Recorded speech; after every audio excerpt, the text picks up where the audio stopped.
Hello friend, आप सभी का स्वागत है आर के क्लासेस यूट्यूब चैनल पर। दोस्तों, आज की इस वीडियो में हम विभिन्न अवस्थाओं में वृद्धि एवं विकास के अंतर्गत शारीरिक विकास को डिस्कस करेंगे।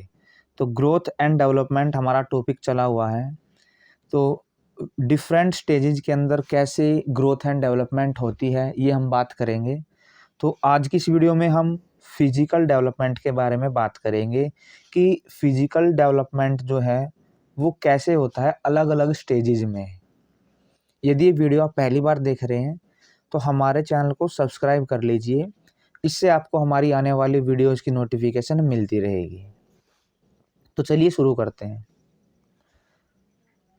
तो देखिए, जब शारीरिक विकास होता है तो ये जो है दो दिशाओं में होता है, यानी कि दो टाइप से हम लोग इसको बोल सकते हैं होता है ये। एक तो होता है change in gross physical structure और फिजिक। इसका क्या मतलब हुआ? डील डोल एवं बाह्य ढांचे से संबंधित परिवर्तन। एक ऐसा परिवर्तन जो बाहर से दिखता है, जैसे हमारी हाइट है, हमारा वेट है, हमारी शकल सूरत है, जो भी हमारा फिजिक है, मतलब बाहरी जो हमारा शरीर है, एक वो है। और दूसरा होता है आंतरिक अवयवों में होने वाला परिवर्तन, चेंजेस इन इंटरनल ऑर्गन्स। हमारे अंदर जितने भी ऑर्गन्स हैं उनका डेवलपमेंट, जैसे हमारा ब्रेन है, हमारी किडनी है, हमारे लंग्स हैं, हमारी मसल्स हैं। तो ये सारी क्या है, ये इंटरनल पार्ट है हमारी बॉडी के। तो इस वीडियो में हम दोनों को डिस्कस करेंगे कि हमारा जो आंतरिक विकास है वो कैसे होता है और बाहरी कैसे होता है। तो यहाँ पर हम लोग जब बाहरी की बात करेंगे तो हम ऊंचाई और भार में वृद्धि का सामान्य रूप देखेंगे। शारीरिक अनुपात में क्या परिवर्तन होते हैं इसको देखेंगे। आंतरिक अंगों में हमारी वृद्धि विकास कैसी होती है इसको देखेंगे। एक बार मैं आपको क्विक रिव्यू दिखा रहा हूँ कि हम क्या क्या चीज़ें यहाँ पर डिस्कस करेंगे। फिर जो हमारे इंटरनल अंग हैं उनके अंदर, इंटरनल ऑर्गन्स के अंदर हम लोग अपना नर्वस सिस्टम का जो ग्रोथ एंड डेवलप है वो कैसे होता है, नर्वस सिस्टम के अंदर, मसल्स के अंदर कैसे होता है, हमारा जो ब्लड सर्कुलेशन सिस्टम होता है, रेस्पिरेटरी सिस्टम होता है, इसमें ग्रोथ एंड डेवलपमेंट कैसे होती है, डाइजेस्टिव सिस्टम में कैसे होती है, लिम्फेटिक सिस्टम में कैसे होती है, और हमारा जो रिप्रोडक्टिव सिस्टम होता है इसमें हमारी कैसे ग्रोथ एंड डेवलपमेंट होती है। तो अब हम लोग शुरू से देखते हैं। देखिए, हमारी जीवन प्रक्रिया जो है जन्म से 9 महीने पहले गर्भाधान की प्रक्रिया के साथ हमारी जो माँ के गर्भ है वहाँ से शुरू हो जाती है। तो जन्म से 9 महीने पहले हमारी जीवन की प्रक्रिया शुरू हो जाती है। इस तरह जहाँ मानव विकास का प्रश्न उठता है तो उससे संबंधित जो प्रक्रिया है उसकी शुरुआत कहाँ से होती है? माँ के गर्भ से।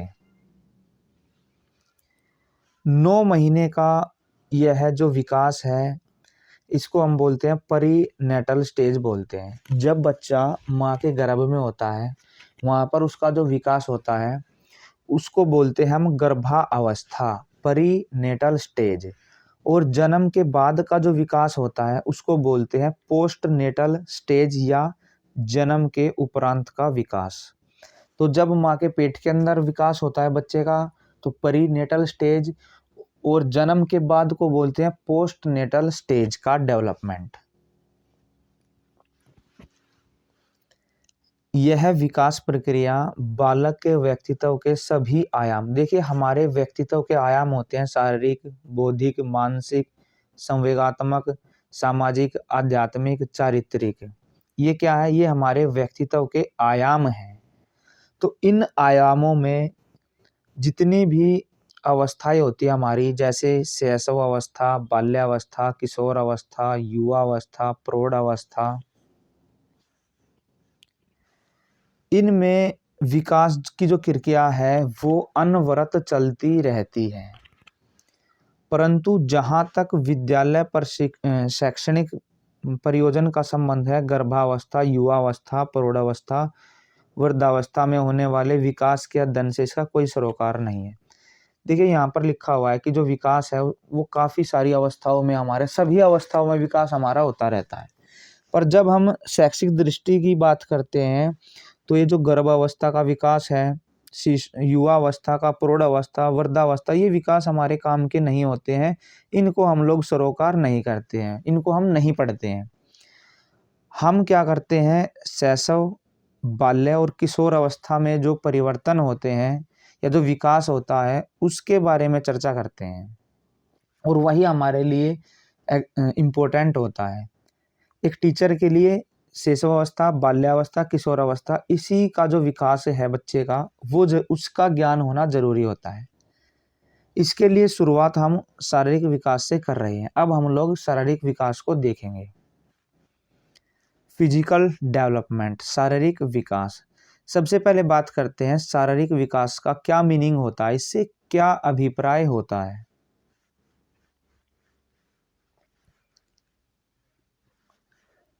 हमारे शारीरिक ढांचे और आंतरिक तथा बाह्य अवयवों में जन्म से लेकर मृत्यु तक कुछ ना कुछ परिवर्तन आते रहते हैं। तो हमारे शरीर का जो ढांचा है, जो स्ट्रक्चर है, और हमारे शरीर के जो आंतरिक और बाहरी अवयव हैं, उनमें जन्म से मृत्यु तक कुछ ना कुछ परिवर्तन चलता रहता है, होता रहता है।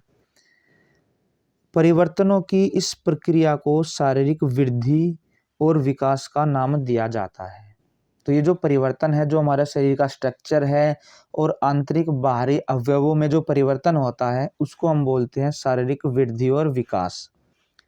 सामान्यतः इस प्रकार के परिवर्तन निम्नलिखित दिशाओं में देखने को मिलते हैं, या अगर लिखित दिशाओं में देखने को मिलते हैं। तो इसकी दो दिशाएं मैंने आपको शुरू में बताई थी।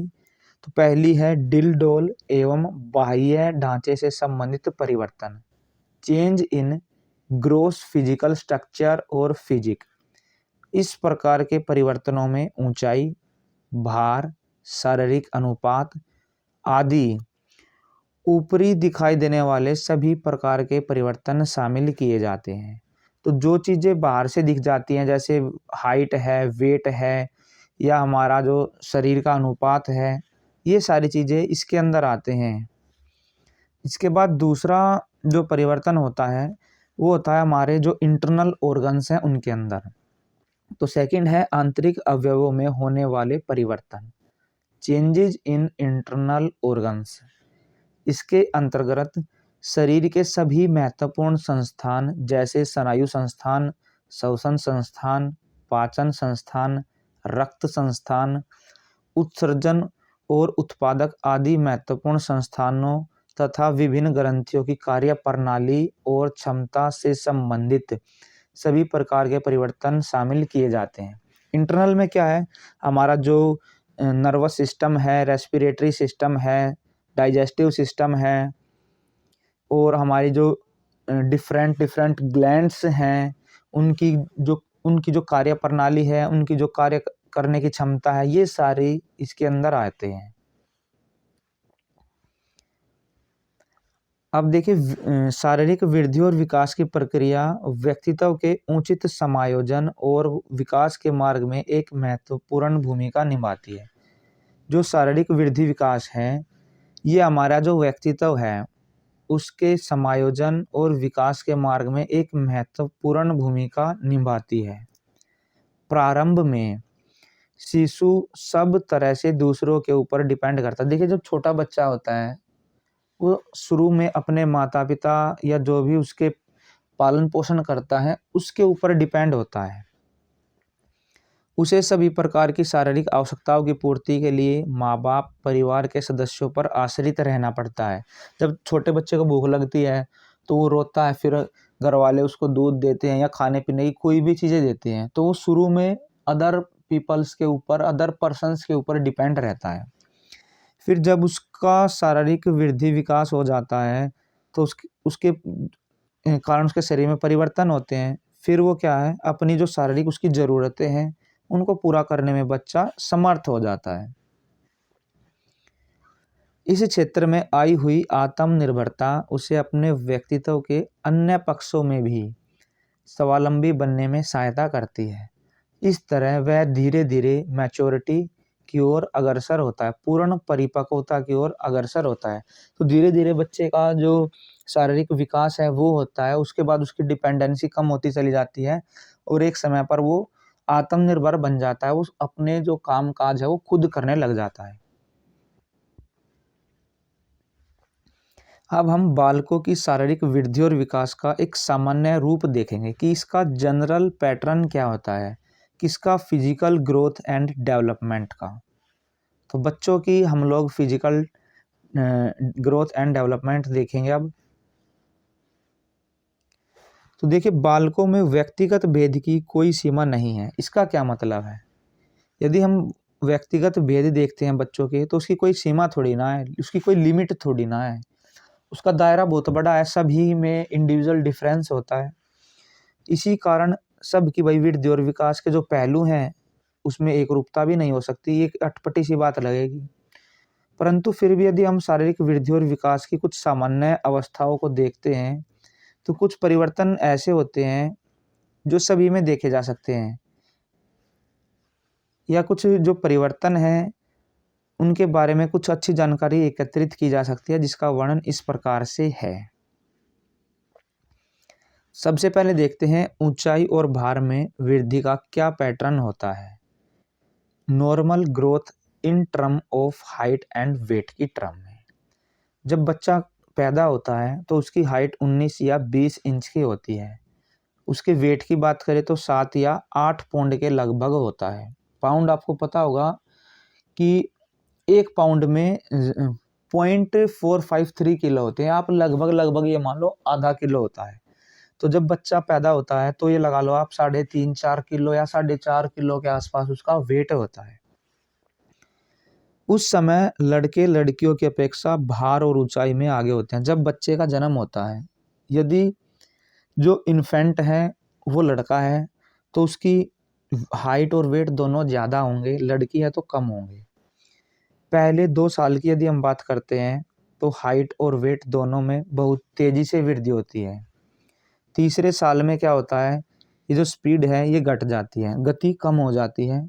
फिर बाल्यावस्था में क्या है, धीमी रहती है। अब जब बच्चा 5 साल का हो जाता है तो उसकी जो ऊंचाई है वो उसके जन्म की जो ऊंचाई होती है उसकी लगभग डबल हो जाती है और उसका वेट हो जाता है 5 गुना।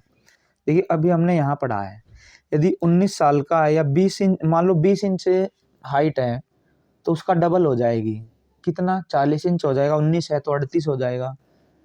और वेट की हम बात करें तो 5 गुना 7 पाउंड का है तो लगभग 35 पाउंड का हो जाएगा बच्चा। अब 2 साल तक तेजी से वृद्धि विकास होता है, उसके बाद जब बाल्यावस्था आती है फिर डाउन हो जाता है, उसकी जो ग्रोथ एंड डेवलपमेंट है वो ज़्यादा स्पीड से नहीं होती, उसकी जो गति है वो धीमी हो जाती है। फिर जब किशोर अवस्था आती है दोबारा से भार और ऊंचाई दोनों में तीव्रता आ जाती है, दोनों की जो वृद्धि है उसमें तीव्रता आ जाती है। जो लड़कियां होती हैं ना वो लड़कों की अपेक्षा जल्दी से प्रवेश कर जाती हैं किशोर अवस्था में। यदि आप 10-12 साल का कोई लड़का देखोगे या लड़की देखोगे तो उसकी जो ग्रोथ है डेवलपमेंट है सेम एज होगी यदि, तो लड़की की ज़्यादा मिलेगी। तो अतः 10 और 12 वर्ष लेकिन इसके मुकाबले में काफ़ी, देखिए जो 10-12 साल की होती है तो जल्दी प्रवेश कर जाती है लड़कियां, ज़्यादा समय तक आगे नहीं रहती। किशोर अवस्था का जब एंड होता है ना, जब उसकी अवधि पूरी होने वाली होती है तो लड़के फिर बाजी मार जाते हैं और लड़कियों से क्या है आगे निकल जाते हैं, किसमें, वृद्धि और विकास में। उनकी जो हाइट है और जो वेट है वो बढ़ जाता है। सामान्यतः यह अनुमान लगाया जाता है कि लड़के और लड़कियां दोनों ही किशोर अवस्था की समाप्ति तक अपनी अधिकतम हाइट और वेट गेन कर लेते हैं। तो किशोर अवस्था जब अंत होता है उसका, किशोर अवस्था की समाप्ति होती है, तो मैक्सिमम हाइट और वेट जो है बच्चों का हो जाता है। वेट के बारे में हम पक्का नहीं कह सकते क्योंकि वेट जो है ना ये घटता बढ़ता रहता है, ये हमारी डाइट के ऊपर है। यदि हम ज़्यादा डाइट लेंगे तो वेट बढ़ जाएगा। बालक के वजन के बारे में यह कहा जा सकता है कि जन्म के बाद पहले वर्ष में तेजी से बढ़ता है। 4 साल की आयु तक वजन जो है 30% हो जाता है। तो 30% का मतलब है यदि कोई बच्चा 4 साल का है तो वो 12-13 के आसपास उसका जो वेट है वो हो जाएगा। 4 × 3 = 12 होता है ना लगभग, हाँ तो 12 के आसपास जो है वो हो जाता है। 8 वर्ष की आयु तक 10% और बढ़ जाता है ये, जितना वेट होगा ना, मान लो 7 वर्ष में जितना है तो उसमें 10% और बढ़ जाएगा। और 9 साल तक जितना भी वजन होना होता है वो हो लेता है। अब हम शारीरिक अनुपात यदि देखते हैं कि शारीरिक अनुपात में क्या क्या चेंज होते हैं बॉडी प्रोपोर्शन में। अपने आकार में वृद्धि होने के साथ साथ बच्चों के शारीरिक अवयवों के अनुपात में भी परिवर्तन दृष्टिगोचर होते हैं। उदाहरण के लिए बच्चे के जन्म के समय जो उसका सिर होता है ना, वो पूरी लंबाई का 1/4 1/4 भाग होता है सर। इसके आप छोटे बच्चे को देखेंगे, देखते हैं हम लोग तो सिर ज़्यादा बड़ा दिखता है उसका, धीरे धीरे फिर जो है वो और हिस्सों के मुकाबले बाद में सिर छोटा दिखने लग जाता है। शुरू में 1/4 होता है, बाद में 1/8 हो जाता है। हाथ पैरों की तुलना में क्या है, 1/4 होता है। परंतु जैसे जैसे बच्चा बड़ा होता चला जाता है उसके सिर का जो अनुपात है वो छोटा हो जाता है। और किशोर अवस्था की जब समाप्ति होती है तो उसकी शारीरिक लंबाई का लगभग 1/8 भाग के बराबर ही रह जाता है सिर। तो सिर जो है, सिर के अतिरिक्त टांगे हैं, बाजू है, शरीर के अन्य जो अवयव हैं उनके अनुपात में तेजी से परिवर्तन आते हैं। अब हम बात करेंगे आंतरिक अंगों में वृद्धि और विकास, growth and development in internal organs. जन्म के बाद से ही शरीर के समस्त आंतरिक अवयवों में वृद्धि और विकास की प्रक्रिया प्रारंभ हो जाती है।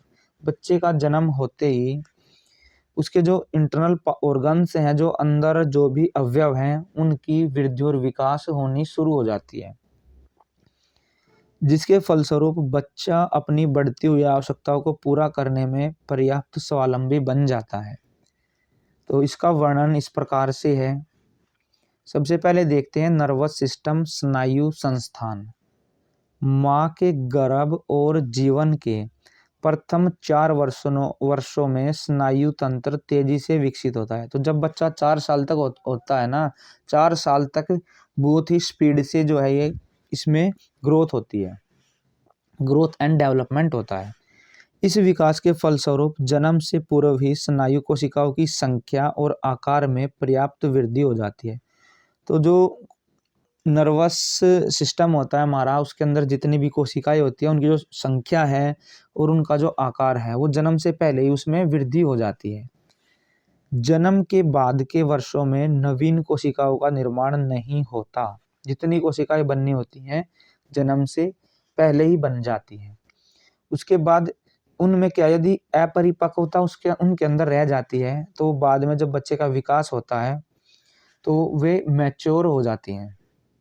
4 वर्ष की आयु के बाद स्नायु संस्थान से संबंधित विकास की प्रक्रिया धीमी गति से चलती है। तो नर्वस सिस्टम का जो डेवलपमेंट होता है 4 साल तक बिल्कुल स्पीड से चलता है। उसके बाद फिर इसकी जो स्पीड है वो कम हो जाती है। मस्कुलर सिस्टम, मांसपेशी संस्थान, यद्यपि जन्म के पश्चात मांसपेशी तंतुओं का निर्माण नहीं करती। जो मसल्स होती हैं, उनकी जो तंतु होती है वो जन्म से पहले ही बनती हैं, बाद में उनका निर्माण नहीं होता। फिर भी उसका समुचित रूप से विकास होता रहता है। बच्चे की मांसपेशियों हड्डियों से भली भांति नहीं जुड़ी रहती। जो छोटा बच्चा होता है उसकी जो हड्डियां हैं वे मसल्स से नहीं जुड़ी रहती। प्रौढ़ों की अपेक्षा वे नाजुक भी होती हैं, परंतु धीरे धीरे उनकी आकृति, आकार, संरचना इनमें डिफरेंस होता चला जाता है। और एक समय के बाद जो बच्चे की मसल्स हैं वे सुदृढ़ हो जाती है, सध जाती हैं, हड्डियां मजबूत हो जाती हैं। अब बात करते हैं जो सर्कुलेटरी एंड रेस्पिरेटरी सिस्टम होता है, रक्त परिभ्रमण और श्वसन संस्थान। जीवन के प्रारंभिक वर्षों में फेफड़े और हृदय दोनों ही आकार में बहुत छोटे होते हैं। अब बच्चा ही छोटा सा है तो उसके जो फेफड़े हैं, जो हृदय हैं, बिल्कुल छोटे छोटे होते हैं। फिर आयु के साथ साथ उनका जो आकार है, उनका जो वजन है वो बढ़ता रहता है। किशोर अवस्था की समाप्ति तक उनका पर्याप्त विकास हो जाता है। आकार, वजन आदि बढ़ने के साथ साथ उनकी कार्यक्षमता में भी वृद्धि हो जाती है। तो जो हार्ट है, लंग्स हैं, इनका जो एडोलेसेंस तक मैक्सिमम मतलब इनका पर्याप्त डेवलपमेंट हो जाता है। फिर क्या है, इस वजन बढ़ने से, साइज बढ़ने से इनकी जो काम करने की क्षमता है वो भी बढ़ जाती है। रक्तवाहिनी, शिरा और धमनियों में वृद्धि हो जाती है। फेफड़े और हृदय की तरह नहीं होती। देखिए इनकी अब जो वेन और आर्टरीज होती हैं उनमें वृद्धि जो है वो फेफड़ों और हृदय की तरह नहीं होती। इनमें क्या होता है, किशोर अवस्था से पहले तेजी से विकास होता है, वहाँ किशोर अवस्था वह आएगा यहाँ पर। किशोर अवस्था के पश्चात गति जो है इसकी धीमी हो जाती है। जो हमारी वेन्स होती हैं और आर्टरीज होती हैं, जो इनका काम होता है पूरे शरीर से ब्लड को हार्ट तक लेके जाना और फिर फिल्टर होने के बाद पूरे शरीर में सप्लाई करना। इसके बाद बात करते हैं पाचन संस्थान, डाइजेस्टिव सिस्टम की। अब प्रौढ़ों की तुलना में छोटा सा पेट होता है। देखिए छोटे बच्चों का छोटा सा पेट होता है। अब छोटा पेट होगा तो जल्दी भरेगा, जल्दी खाली होगा। इसी कारण बच्चों को जल्दी जल्दी भूख लगती है। जहाँ प्रौढ़ों का पेट थैले जैसी आकृति का होता है, वहाँ छोटे बच्चों का पेट नली जैसी आकृति का होता है, एक पाइप की तरह होता है बस। इसी कारण बच्चे के पेट में एक साथ न केवल कम भोजन समा सकता है बल्कि वह प्रौढ़ों की अपेक्षा खाली भी जल्दी हो जाता है। इसी कारण बच्चों को प्रौढ़ों की अपेक्षा अधिक बार भोजन ग्रहण करने की आवश्यकता होती है। अधिक भोजन ग्रहण करने के अतिरिक्त उन्हें अपने विकास की तीव्र गति को यथावत बनाए रखने के लिए अधिक संतुलित और शक्तिजनक आहार की भी जरूरत होती है। जो छोटे बच्चे हैं उनको संतुलित आहार चाहिए और ऐसा चाहिए जिसके अंदर पोषक तत्व भरपूर मात्रा में हो। इसके बाद बात करते हैं लिम्फेटिक सिस्टम की। लिम्फेटिक संस्थान, इस संस्थान का काम होता है, देखिए हमारे शरीर से जितनी भी बेकार की चीजें जो हमारे काम की नहीं होती, जैसे पसीना है, मलमूत्र है, इन सबको बाहर निकालना और शरीर के अंदर जो रोगाणु हैं उनको खत्म करना। जन्म के बाद से ही संस्थान का पर्याप्त विकास होने लगता है। 11-12 साल की अवस्था तक अपने शिखर तक पहुंच जाता है और इसी कारण से इन्हें वर्षों में जो डेथ रेट होती है बच्चों की सबसे कम होती है। 12 वर्ष के पश्चात इस संस्था के विकास की गति में जो है वो गिरावट आने लग जाती है। इसके बाद प्रजनन संस्थान, जो रिप्रोडक्टिव सिस्टम होता है, जो लड़के और लड़की के प्राइवेट पार्ट जो होते हैं, अब हम उनकी बात करते हैं। प्रजनन अंगों का विकास शरीर के अन्य अवयवों की अपेक्षा न होकर एक अलग ही रूप में होता है। बाल्यावस्था में इनकी वृद्धि विकास की जो गति होती है धीमी होती है, धीरे धीरे फिर इनमें वृद्धि होती है। इसमें जो किशोर अवस्था होती है उसमें स्पीड पकड़ लेती है ये, और किशोर अवस्था के अंत तक पर्याप्त वृद्धि और विकास इसका हो जाता है। तो उम्मीद करते हैं आपको ये वीडियो पसंद आई होगी। इस वीडियो को लाइक कीजिए, शेयर कीजिए और कमेंट बॉक्स में अपने कमेंट जरूर डालिएगा। यदि आप चैनल पर नए हैं तो हमारे चैनल को सब्सक्राइब कर लीजिएगा, इससे आपको हमारी आने वाले वीडियोज़ की नोटिफिकेशन मिलती रहेगी।